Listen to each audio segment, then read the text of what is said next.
Good day, everyone.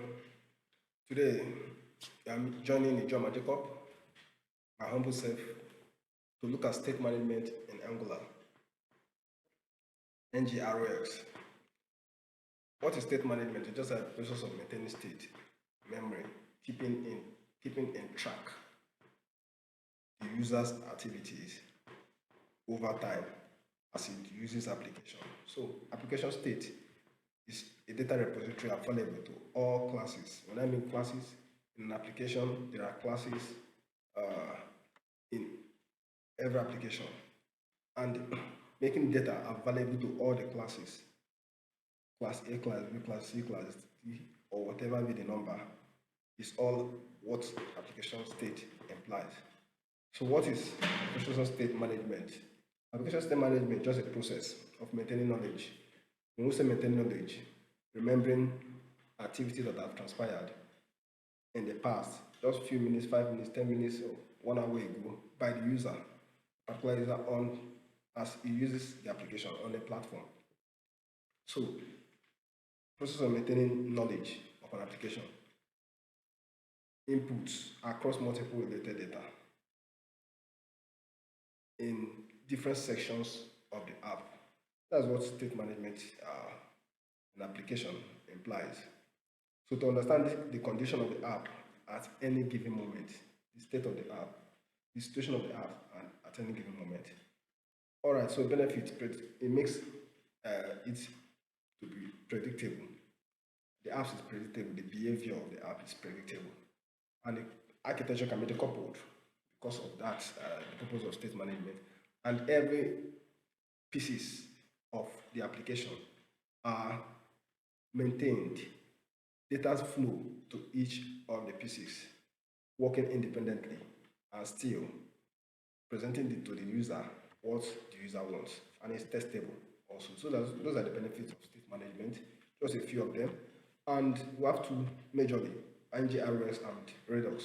Of course, we use Redux for various frameworks and technologies to maintain state, but it has a robust and more powerful use with React. Then NGRS, of course, is more of Angular in Angular applications, maintaining the state for that. And that's a bit what our focus is today. Now, this is the beauty of state management, to do and redo. Now, you must have come across this kind of behavior in different applications you use, Google Docs, Microsoft Word, and all that. And you discover that as you type, it keeps track what you did some minutes ago. And if it, I made some mistake, I want to undo, then you can go back. No, this is not what I actually needed, I want to redo, then you can go back. So this is the beauty of state management and a whole lot of other beauty. So we're looking at NGRX here in Angular, which is a library, so powerful, used to organize, manage, and maintain the memory, the interaction of the application and data flow in an Angular application. And it uses Redux pattern, just like I mentioned Redux earlier. All right, so these are the key concepts: store, actions, reducers, selectors, and effects. And these key concepts are necessary to be implemented in a state, to manage the state in an application. And if we pick them one after the other, look at your store. Of course, there's a memory. Now, for an application to be able to manage it, to keep a state, there should be a store, there should be a memory to keep record of what the users have done, so that if the users want to go back, it can take the user back. If there's no memory, if there's no store, definitely it won't be possible. So there is a store, which is immutable anyway. Then the reducers, these are functions that take the current state, of course, as an argument and gives a new state. Right? Passes that to the what? Passes that to the store, which is kept there, and it becomes a new state. But the old state is there, and there's a new state.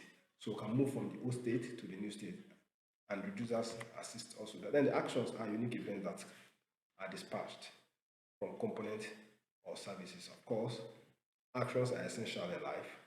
In application as well, there are actions that are unique and record these events, and as they dispatch from either from the component of service in an application, it is taken note of. Then selectors are pure functions, of course, used to select, derive, and compose pieces of state. There could be different states, and in pieces, and to select, derive, to compose them, arrange them. Selectors helps us with this. Then effects, of course, I look at effects as the result of an action. If there's no action, of course, there may not be effect. Now, if I say a ripple effect, as a result of casting a stone or an object into a body of water, and after that, series of events occurs. But the events that occurs are effects of the action. So remember, we had actions before. Now, for actions, there could be effects, and those effects can be kept, so that users can either make use of it, revert back to it, and others. So they occur as a result of actions, and they create actions when they are called. And can also create actions when they are called. For example, an API calls and the rest. It's also an effect. And effects are their primary responsibility just to create an async side effect. Alright, so in summary, managing state becomes a necessity as the size of the application grows. Now, if you come to a Facebook application, you discover that there are different parts of it on a web page. Of course, there's a profile aspect, there's a comment section, there's the notification or whatever. And each of these parts is connected to a store, connected to a memory, and their data comes from different sides. And if you're interacting with this aspect is syncing, is in sync, is updated also. So in a modern application and a huge application, maintaining state gives users experience a good one, a better one, a best one even. And so implementing state management in an application becomes indispensable, especially as application grows. This may not be for a small application, but the benefit is more obvious in a large application. So in conclusion, state management empowers application to remember, and that is it. There should be remembrance, and if there's no memory, there can be remembrance. If there's no store, there can be remembrance, and that is what state management entails. Thank you very much for listening, and I hope to see you next time in another lecture, and thank you for being around. See you.